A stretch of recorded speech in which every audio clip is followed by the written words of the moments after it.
Welcome to Turn Writing Fear Around podcast. Simple methods to overcome fear and start writing again. I'm Elise Hittinger, and I'm the host for your journey to courage.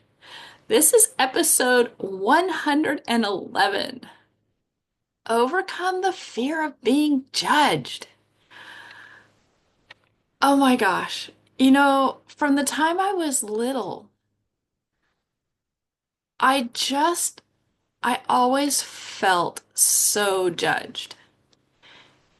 And I competed, which by definition is being judged.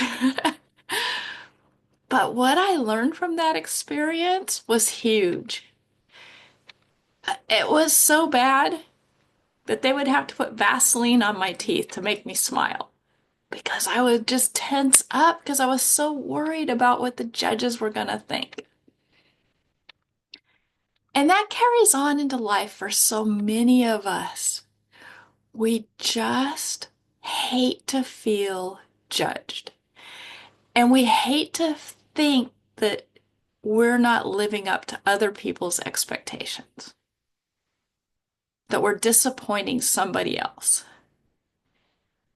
And I know for me, it took me a long time to get over that. But my third tip today is gonna really shake it up for you. Okay, the first thing is to recognize the areas that you're being held back because you're afraid of being judged.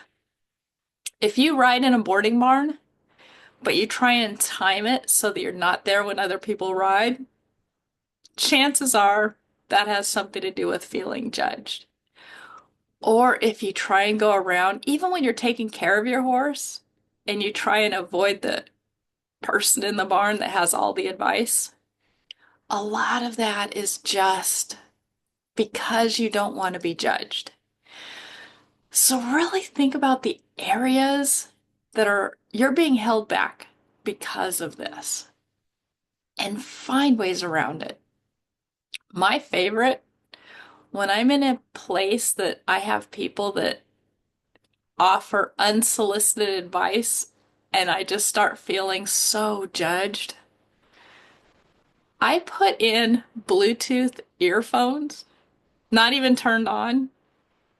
I'll just stick them in my ears and I'll go about my business. And that other person will be standing there yapping away for a while. And then I'll kind of catch them out of the corner of my eye and I'll go, oh, and I'll pull the earbud out of my ear and I go, did you say something? And then the key, I stick the earbud right back in my ear and keep doing what I was doing. I don't stop and let them give me all their advice. I put the earbud right back in, keep right on going. And I might have to do that for a week or two, but usually they stop. They leave me alone. It it works brilliant. It really does. So find out what areas you're being held back from and then get creative with solutions. Get really creative. You can do the same thing with writing. Put earbuds in, just don't turn them on. I don't recommend writing with stuff clogging your ears because you do need to hear horses behind you or if somebody's really telling you something valuable. But get creative. Get creative in those areas where you feel like you're being judged. And then I want you to look at those areas and I want you to really think, what would you do differently?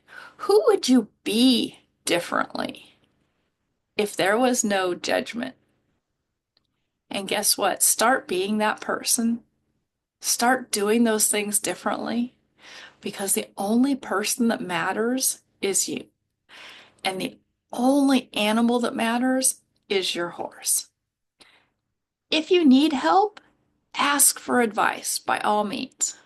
But just don't let the chatterboxes pound advice into you over and over and over again.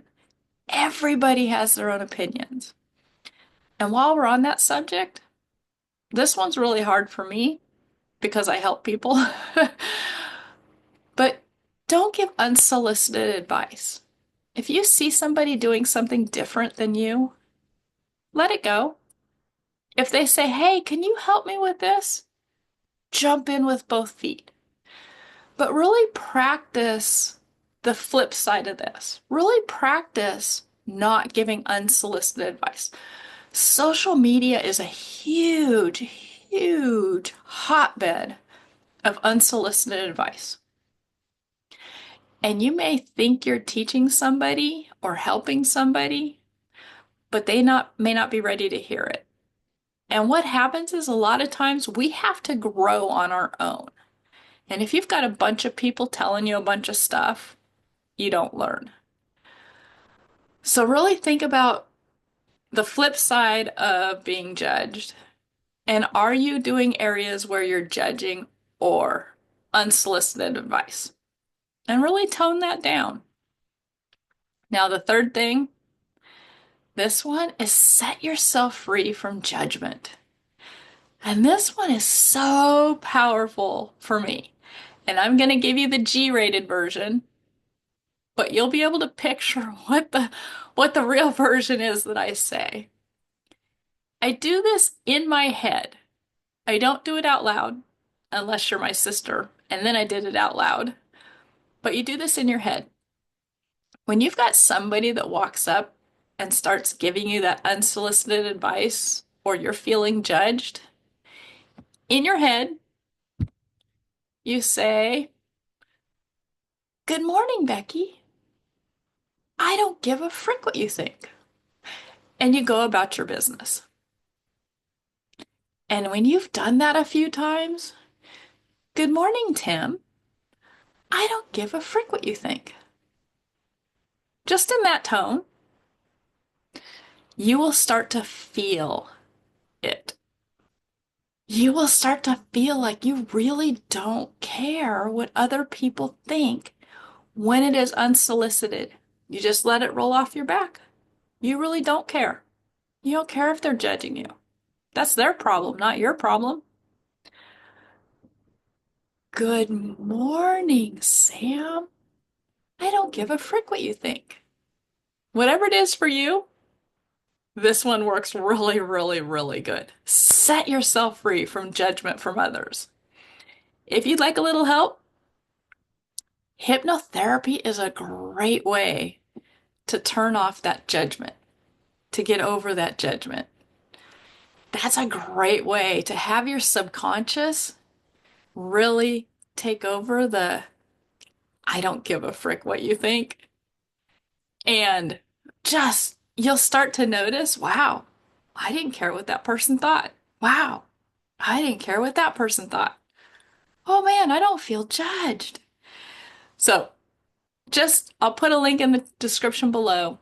If that's something that interests you, have a little help with the I don't give a frick what you think, then go ahead and have a hypnotherapy chat with me, and we'll just see if it's a good fit for you. The chat's free. See you guys later. Have an amazing day.